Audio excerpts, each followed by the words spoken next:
Bienvenue sur le podcast de l'Église La Bonne Nouvelle de Dijon. Merci de nous suivre afin de plonger ensemble au cœur de la Bible et d'y découvrir le message que Dieu adresse à ceux qu'il aime. Nous serions heureux de vous rencontrer un dimanche au 8B rue Jules Viol à Dijon. Bonne écoute. On fait partie de l'église de la Toison d'Or.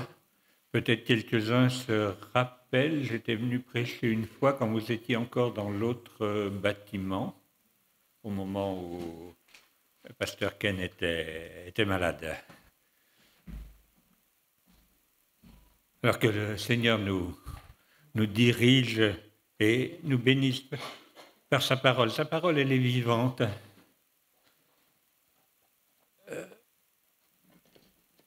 Je vais vous la partager. Vous allez écouter, mais l'important, c'est le Saint-Esprit. Que le Saint-Esprit me donne les paroles qu'il faut et que vous, chacun de vous,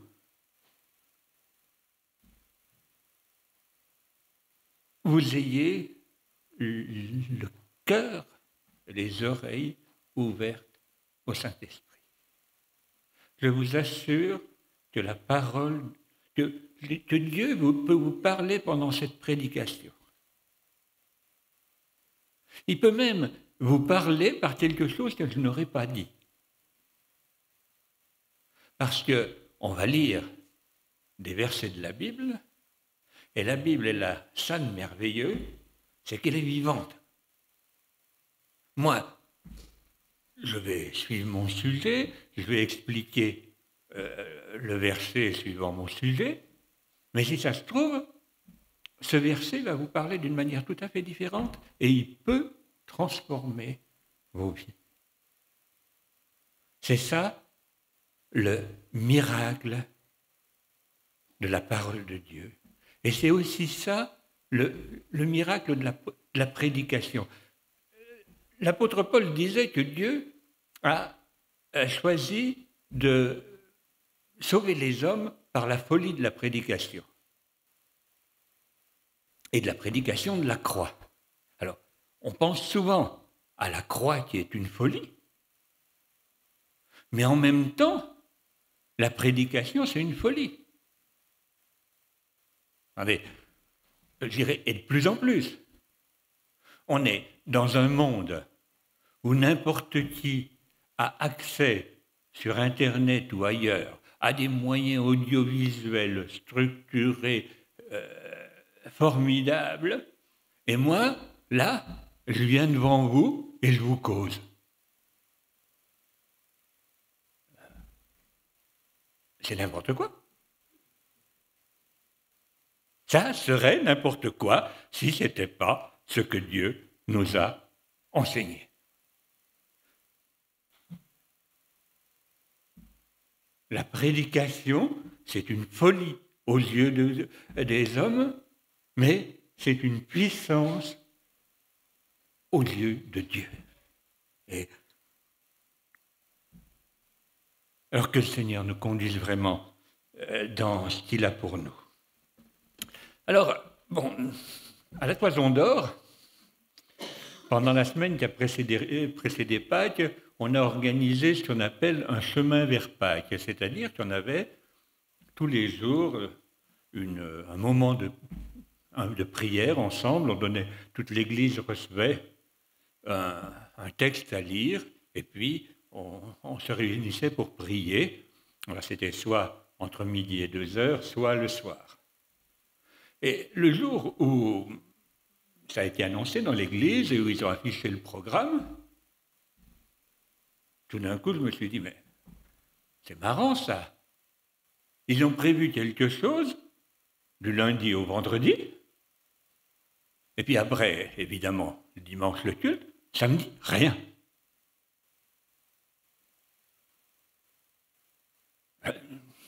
Ouais, ça m'a semblé un peu bizarre. Puis tout d'un coup, ça m'a frappé. Mais je me suis dit, effectivement, le samedi, de la semaine de Pâques, la vraie Pâques, celle à laquelle Jésus est mort. Qu'est-ce qui s'est passé? Rien. Rien.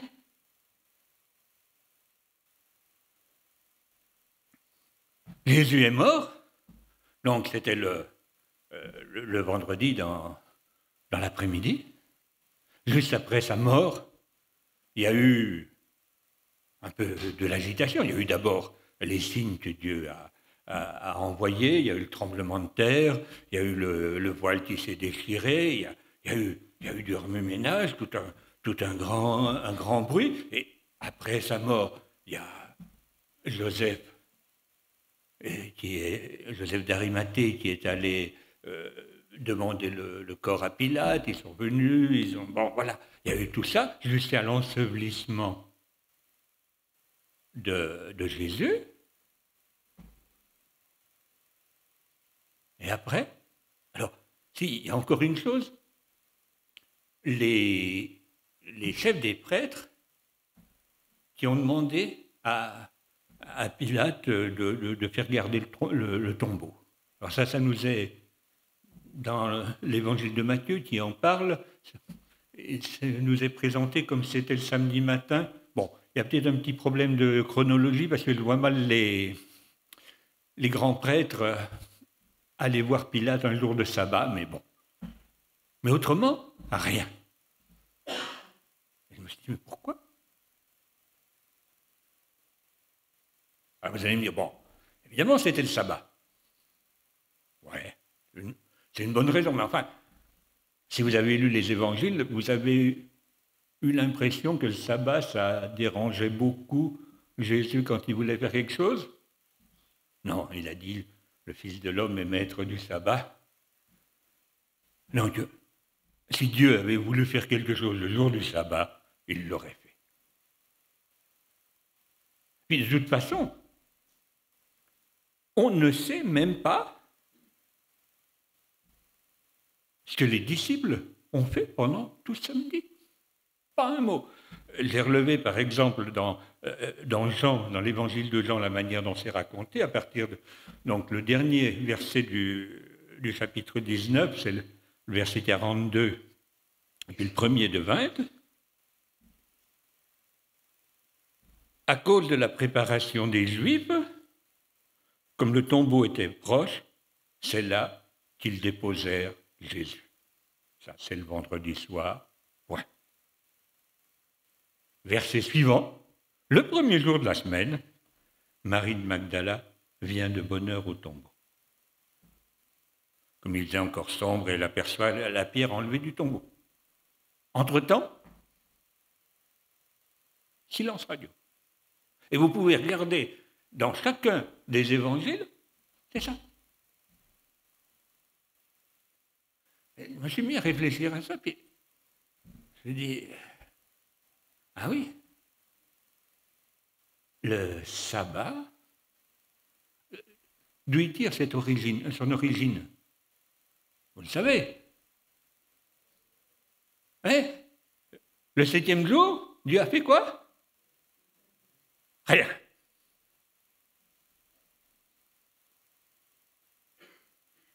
Et puis alors, il y a quelque chose qui m'a frappé à ce moment-là, c'est que dans ce texte de la Genèse qui parle de l'institution du sabbat, du repos de Dieu le 7e jour, il est dit que Dieu a regardé, il a vu que tout était bon, et il s'est reposé de tout ce qu'il avait accompli.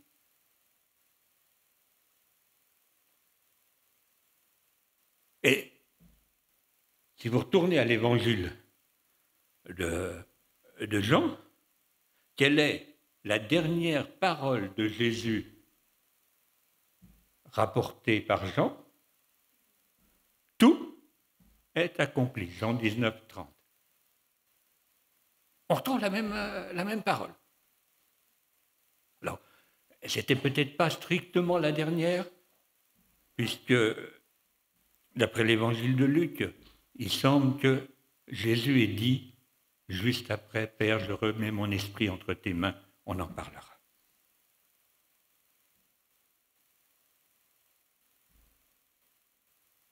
Alors,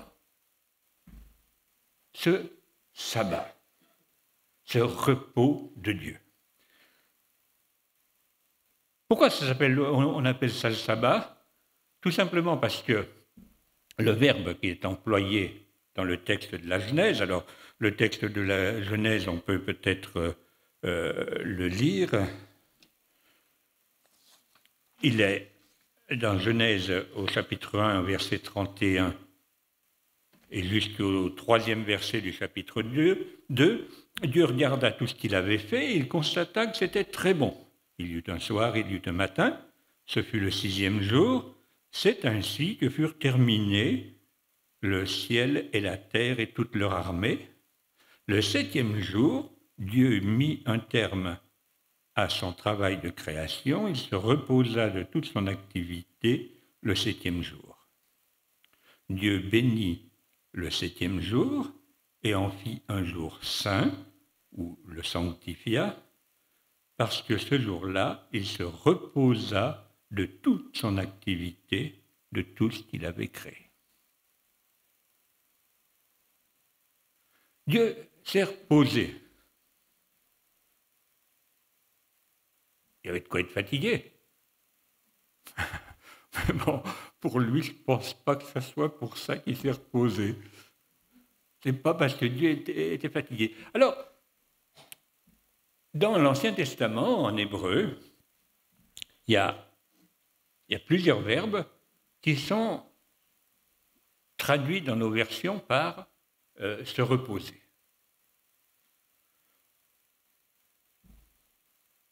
Et il y en a un qui signifie reprendre son souffle. Il y en a un autre qui signifie, être tranquille. C'est celui qui a, c'est le verbe en hébreu, on dit nouar, ça donnait Noé. Vous savez, dans la Genèse, son père dit, celui-ci nous consolera, nous reposera de nos peines. Mais dans Genèse, là, le verbe qui est employé pour reposer, c'est Shabbat. Et vous savez quoi? Shabbat, en fait, ça ne veut pas dire se reposer. Shabbat, ça veut dire s'arrêter. Cesser. Ça veut dire ne plus rien faire. On s'arrête.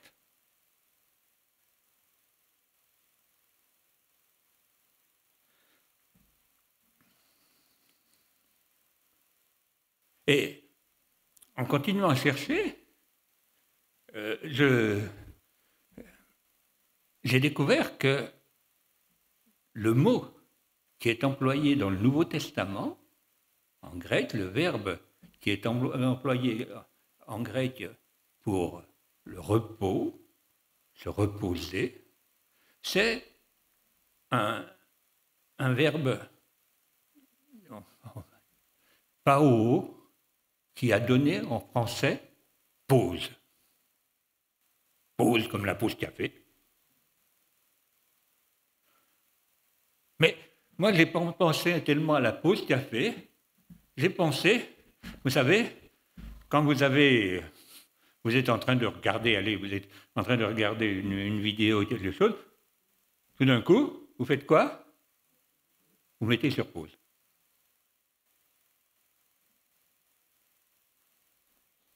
Et au fond, c'est ça mon sujet aujourd'hui, et si on mettait sur pause. Mais bon, on va revenir à cet arrêt de Dieu. Et j'ai remarqué que dans la Bible, j'allais dire, il y a beaucoup d'occasions où Dieu s'arrête. J'en ai relevé quelques-unes. J'en ai relevé une en particulier pendant le déluge. Genèse chapitre 7 à 17. On va peut-être afficher, disons, jusqu'au verset 1er du chapitre 8, mais on va passer rapidement. On voit au verset 17, le déluge frappa la terre pendant 40 jours. L'eau grossit et souleva l'arche, voilà, 40 jours. L'eau monte de 7,5 mètres au-dessus des montagnes. Ça m'amuse toujours quand je lis ça. Dieu fait les choses juste, pas une goutte d'eau de trop. Ensuite, donc, tout ce qui vivait sur la terre expira, il ne resta que Noé et ceux qui étaient avec lui dans l'arche. Bon, ben là, ok, ce que Dieu voulait faire, c'est fait. Il ne reste plus que Noé. Maintenant, il n'y a plus qu'à faire sécher l'eau et puis Noé va pouvoir sortir. Or, si vous regardez verset 24, la crue de l'eau sur la terre dura 150 jours. Alors je ne sais pas si les 40 premiers jours étaient compris dans les 150 ou pas, mais en tout cas pendant au minimum 110 jours, qu'est-ce qui se passe? Rien. Et au chapitre suivant, au verset 1, qu'est-ce qu'il est dit?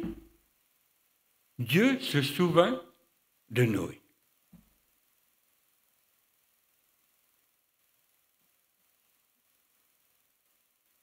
Excusez-moi de dire les choses comme ça, mais on a un peu l'impression que là, pendant 150 jours, Dieu avait complètement oublié, et puis tout d'un coup, et Noé qui m'attend toujours. Bon, on sait bien que ce n'est pas comme ça, mais malgré tout, pendant 150 jours, qu'est-ce qui s'est passé dans l'arche? On ne sait pas. Ils dormaient? Peut-être. J'espère pour eux que Dieu les avait mis en léthargie. Ou ils vivaient, voilà. Un autre exemple, quand le peuple d'Israël arrive en Canaan, bon, vous connaissez l'histoire, il se trouve près du Jourdain, Josué envoie les espions qui arrivent chez Rahab, ils reviennent chez Josué, Josué conduit le peuple, là il y a le grand miracle, Dieu coupe le Jourdain, ils traversent là-dedans, dans cette eau, et ils arrivent là devant Jéricho, et Dieu leur dit, minute, circoncision, il y en a beaucoup qui ne sont pas circoncis, on va revenir à la circoncision. Et voilà. Ils sont là en pleine action, pleinement lancés sur le plan de Dieu. Arrêtez-vous. Et il est dit, donc c'est dans Josué au chapitre 5 au verset 8, quand on eut fini de circoncire toute la nation, ils restèrent sur place dans le camp jusqu'à leur guérison. Les choses s'arrêtent.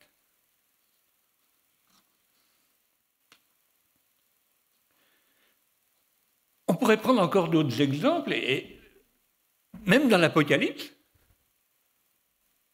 je ne sais pas si vous aimez l'Apocalypse, je ne vous demande pas si vous la comprenez. Si quelqu'un la comprend, je suis preneur.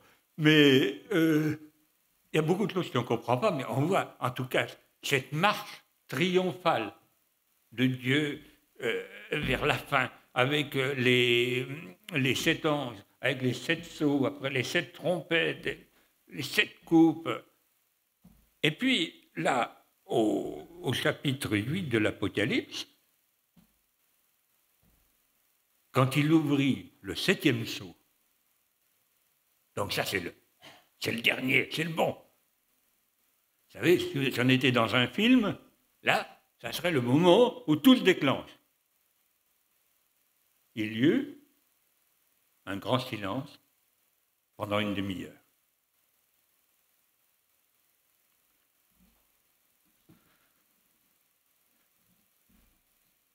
Vous faites un film comme ça, avant la fin de la demi-heure, tout le monde est sorti de la salle.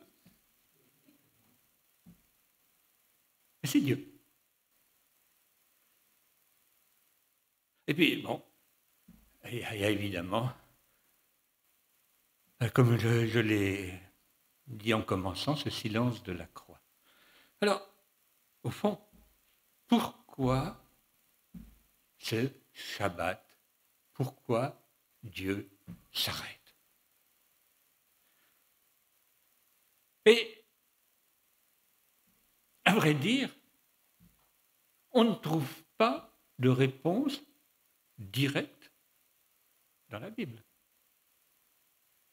Si vous lisez le texte sur la croix, simplement, vous ne savez pas. Alors, on ne trouve pas de réponse directe, mais dans le texte qui est le texte disons, fondateur du sabbat, ce texte de Genèse, on trouve des indices. Si on reprend ce texte, donc dans Genèse 1, 31, donc Dieu regarda tout ce qu'il avait fait et il constata que c'était très bon. Il y eut un soir, il y eut un matin, ce fut le 6e jour. C'est ainsi que furent terminés le ciel et la terre et toute leur armée. Le 7e jour, Dieu mit un terme à son travail de création. Il se reposa de toute son activité le 7e jour. Il est dit là, Dieu bénit le 7e jour. Alors, ça veut dire quoi, bénir?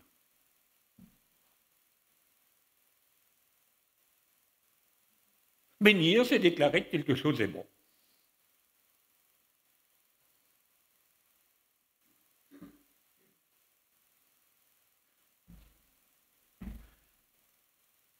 Au soir du 6e jour, Dieu a constaté que ce qu'il avait fait était très bon. Et là, finalement, Dieu prend un jour, un arrêt, il arrête de travailler pour dire vraiment, c'est très bon.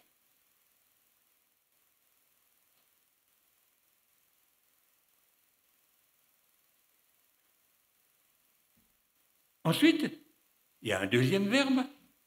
Il est dit, Dieu sanctifie le 7e jour.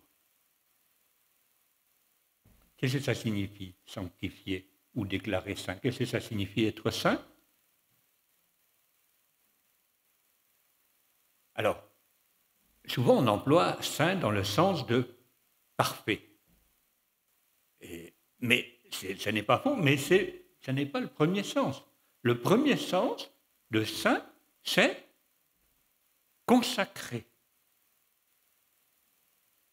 donné, réservé, et en particulier réservé pour Dieu. Donc, là, Dieu dit, je prends le temps de considérer ce que j'ai fait, c'est très bon.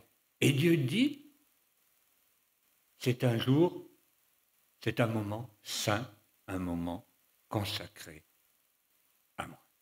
Donc, ce temps d'arrêt, c'est un moment pour regarder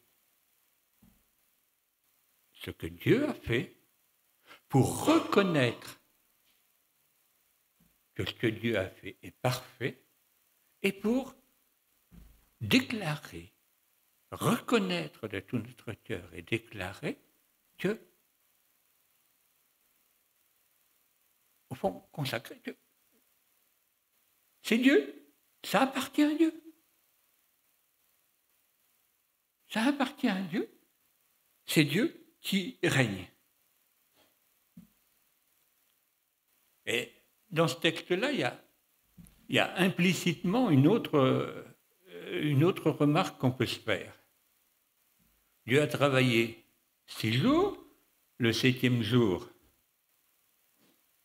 il s'est arrêté, et le lendemain du 7e jour, c'était quel jour? C'était pas le 8e, c'était le 1er.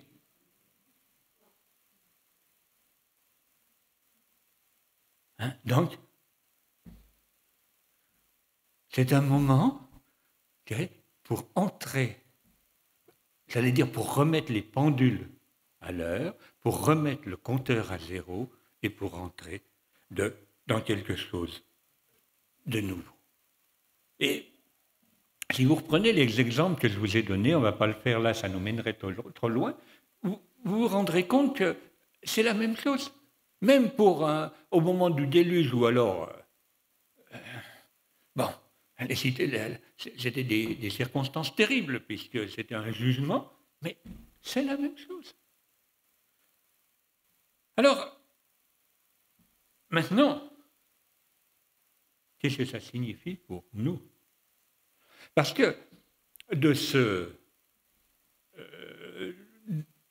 cet arrêt, de ce Shabbat de Dieu, il va nous le mettre en exemple pour nous. D'abord, bien sûr, il y a le fait qu'il l'a inscrit dans la loi de Moïse.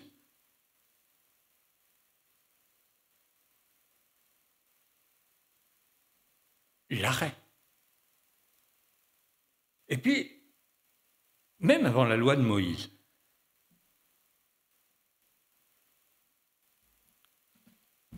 les Israélites viennent de sortir d'Égypte. Ils sont au bord de la mer des Roseaux, la mer devant eux, et derrière eux, qu'est-ce qui se passe? Il y a les ennemis qui arrivent. Et Dieu parle à Moïse, et qu'est-ce que Moïse dit au peuple? Exode 14, 13. Moïse répondit au peuple, « N'ayez pas peur, restez en place. Restez là où vous êtes. Et regardez la délivrance que l'Éternel va vous accorder aujourd'hui.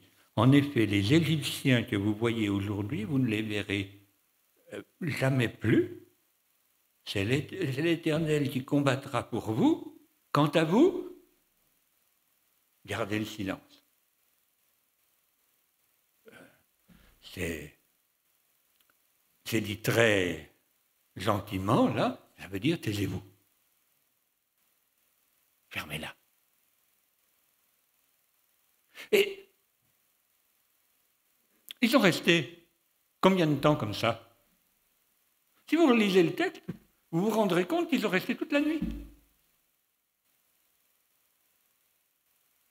Ça c'était le soir, et c'est seulement au matin que l'eau a fini par s'ouvrir et qu'ils sont avancés.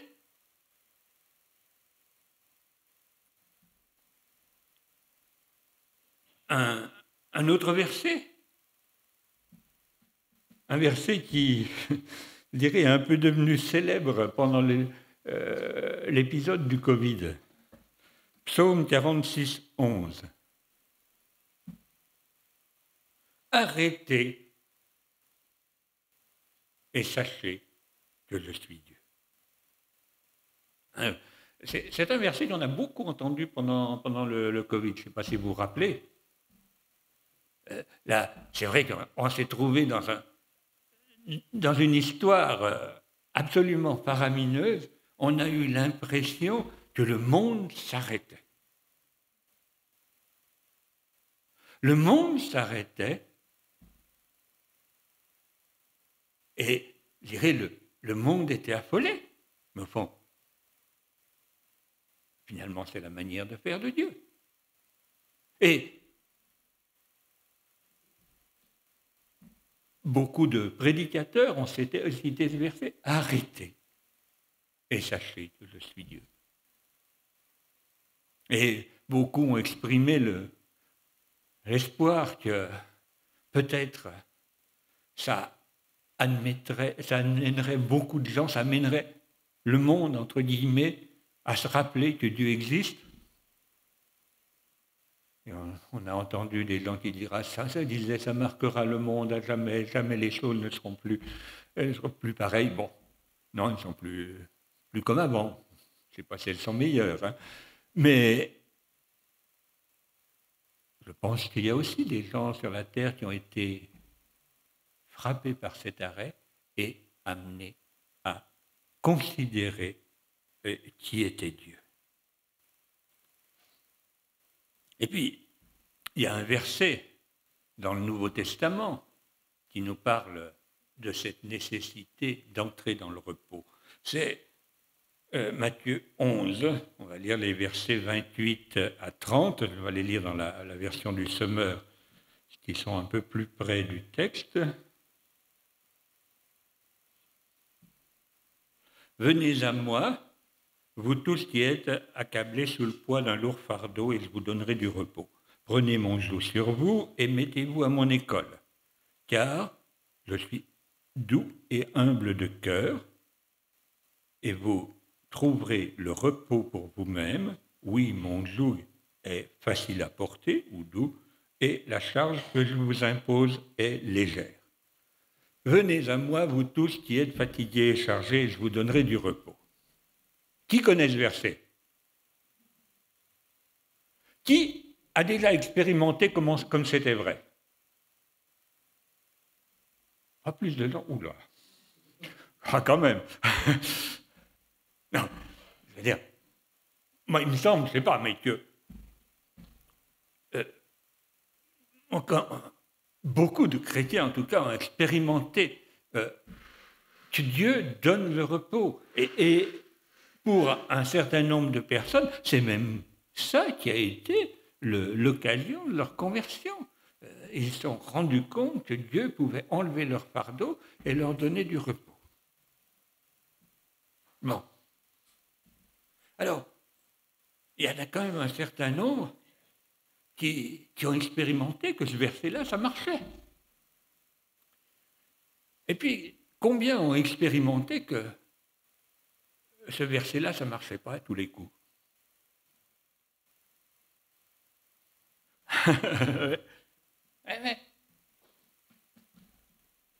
On est fatigué, on vient à Jésus, et puis on prie, et on dépose nos fardeaux, et puis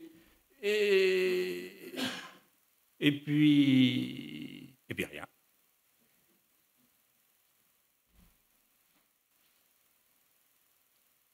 Pourquoi?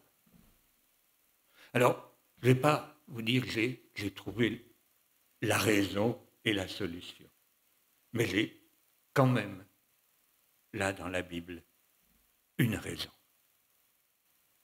Mais peut-être, avant ça, je pense que quelquefois, quand on voit que ça ne marche pas bien, on dit, mais ce verset, il est quand même un peu sorti du contexte, et puis c'est là qu'on prend sa Bible, et puis après avoir lu le verset 28, on lit le verset 29. Je vous donnerai du repos. Prenez mon joug sur vous. C'est ça le repos? Pour nous, dans notre tête, de toute façon, joug, ça veut dire, c'est associé, enfin je sais pas, moi dans ma tête, je crois que joug a toujours été associé à esclavage. Il y a d'ailleurs certaines de nos versions de la Bible qui ont escamoté un peu le mot, en particulier second 21, que j'aime beaucoup. Sont tâchés de biaiser. Mais, bon, prenez mon joug sur vous. Alors, bon,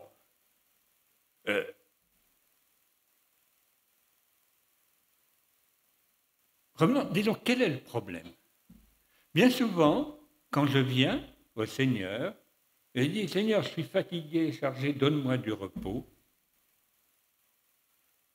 Qu'est-ce que j'entends par là? C'est, Seigneur, aide-moi à porter mon fardeau. Bon, si tu pouvais carrément l'enlever, ça serait bien, enlever le problème, tu résous le problème, ça c'est le top, puis sinon, aide-moi, je vais essayer de continuer, mais aide-moi Seigneur. Puis on continue. Alors des fois le Seigneur, dans sa grâce, enlève le fardeau, mais souvent, le problème est toujours là. Donc on vient au Seigneur et on ne trouve pas le repos. Pourquoi? Parce que on veut la solution de nos problèmes, la solution d'un problème, alors que Dieu nous donne un programme. Et la première étape de ce programme, c'est, alors, je vous donnerai du repos. Alors, repensons à ce que je disais sur pause. Venez à moi, vous qui êtes accablés sous le poids d'un lourd fardeau, et je vous mettrai sur pause. Quand on a besoin de l'aide du Seigneur, quand on a un problème, c'est toujours urgent. Et des fois, il arrive même que ça l'est en vrai. Et le Seigneur dit, je vous mettrai sur pause. Ça signifie quoi? Je vous mettrai sur pause. Quand vous mettez votre vidéo sur pause, elle fait quoi? Elle arrête, elle attend. Vous ne l'avez pas arrêtée. Vous savez que ça va reprendre. Mais pendant un moment, rien.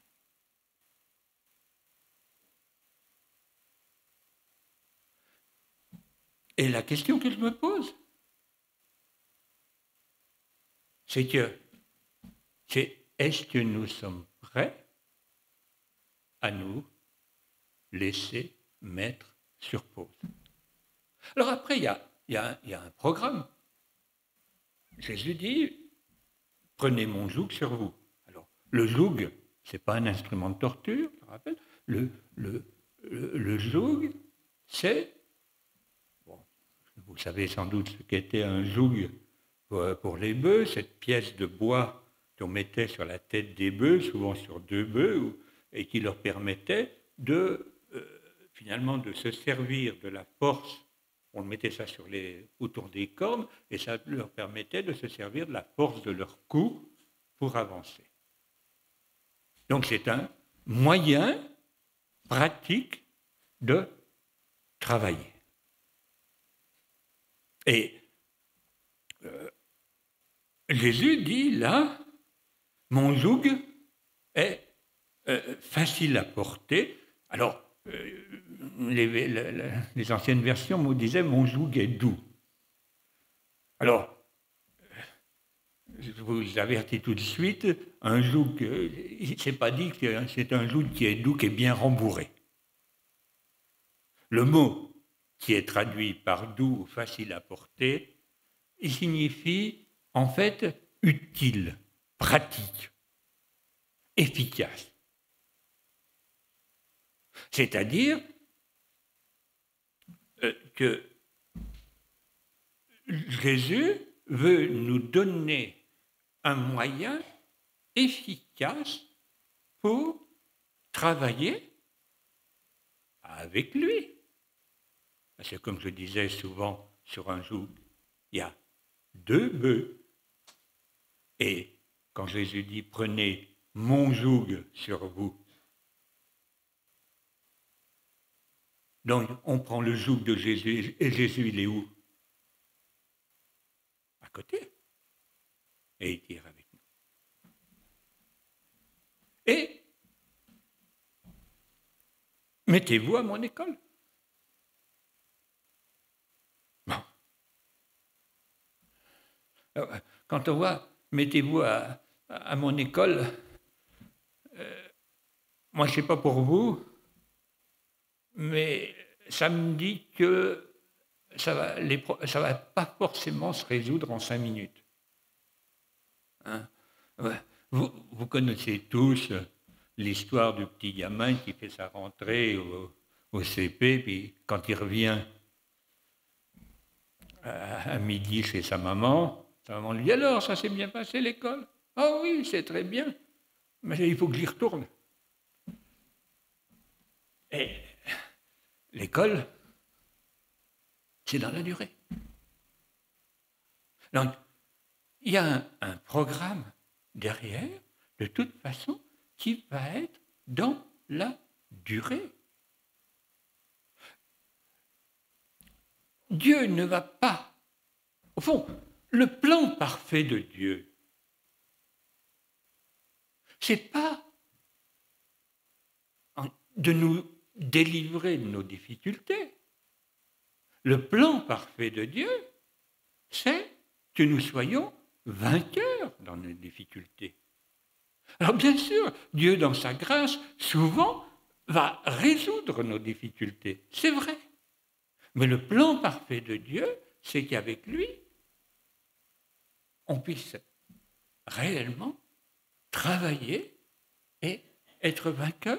Et le repos là-dedans, le repos, il se situe à 2 niveaux. Vous avez peut-être remarqué, il est dit « Je vous donnerai du repos » et après, vous trouverez du repos pour vos âmes. Il y a d'abord un repos où il faut s'arrêter. Alors, je vous le demande simplement. Quand on est dans une situation qui est stressante, qui est difficile, qui est même dramatique, est-ce qu'on ose, est-ce qu'on est d'accord de prendre le risque de s'arrêter?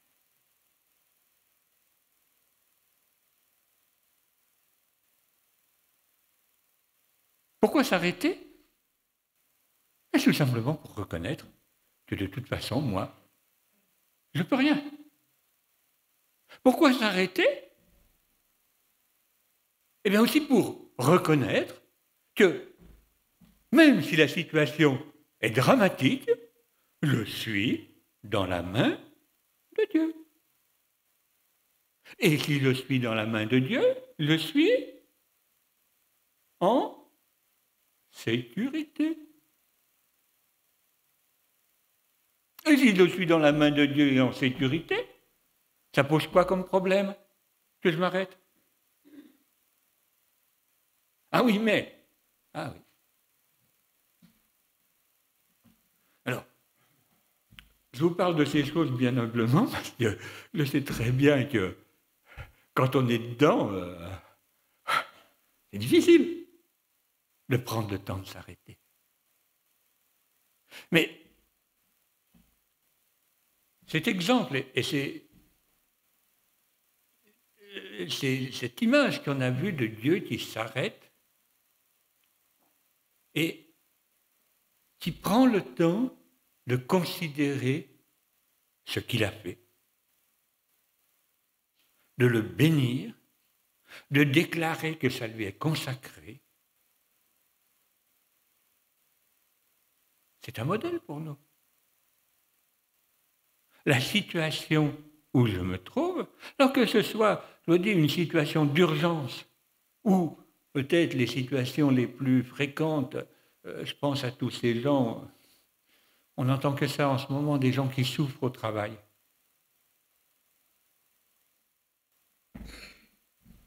Prendre le temps de s'arrêter et de dire, Seigneur, merci parce que c'est toi qui as fait ça et c'est bien, c'est bon. Ah oui, mais c'est bon.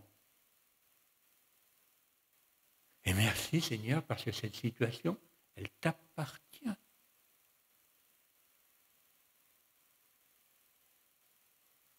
Et prendre le temps de considérer qu'après le repos, après le 7e jour, il y a le premier. Je ne suis pas dans une impasse, je suis à la porte d'une nouvelle étape. Je parlais de la dernière parole de Jésus sur la croix, je disais qu'en fait c'était l'avant-dernière. La dernière, c'est « Père, je remets mon esprit entre tes mains. » Essayons de nous mettre à la place. Qu'est-ce qui va se passer? Là, Jésus est, oui, à la fin de sa vie, et il vient de le dire, tout est accompli. Il n'y a plus qu'une chose devant lui, et je ne sais pas si vous l'avez réalisé, il y a devant lui la seule chose qu'ils ne connaissent pas. Ah, Jésus est Dieu, qu'est-ce qu'ils ne connaissaient pas? La mort. La mort. Il n'avait jamais expérimenté la mort. Il avait toujours vécu dans la vie. Et même quand il y avait des morts autour de lui, il était capable de les ressusciter. Et là, il sait qu'il va descendre dans la mort. Et qu'est-ce qu'il fait? Père, je remets mon esprit entre tes mains. On parle souvent en ce moment de lâcher prise, le besoin de lâcher prise. Et en tant que chrétien, c'est vrai, on a besoin de ça. Jésus, là, il lâche prise. Jusque-là, il a accompli la volonté du Père. Là, il s'abandonne à la mort.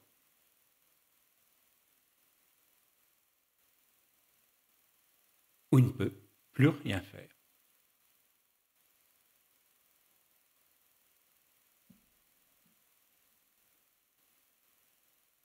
Et le dimanche matin, il sort du tombeau, il ressuscite.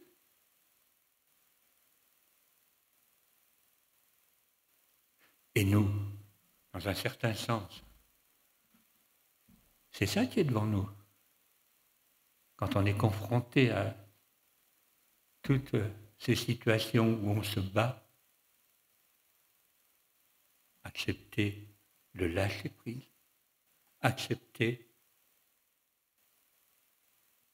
finalement de s'arrêter et d'attendre que Dieu agisse. Et si Dieu n'agit pas dans les 5 minutes, je ne reprends pas mon fardeau. Je ne reprends pas ce que je devais faire. Je me laisse instruire par Dieu.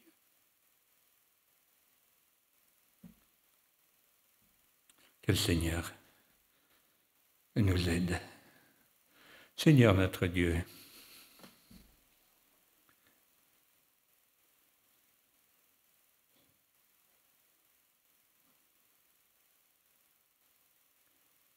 merci Seigneur, c'est ta parole. Ta parole, elle est beaucoup plus vivante que toutes les paroles que moi je peux dire. Et merci parce que c'est ta parole et tu nous proposes réellement d'entrer dans ce repos. accepter de nous arrêter de nous battre et d'accepter d'apprendre de toi. Aide-nous, Seigneur, et oui, que nous apprenions à porter le joug avec toi, parce que ton joug est facile à porter. Amen.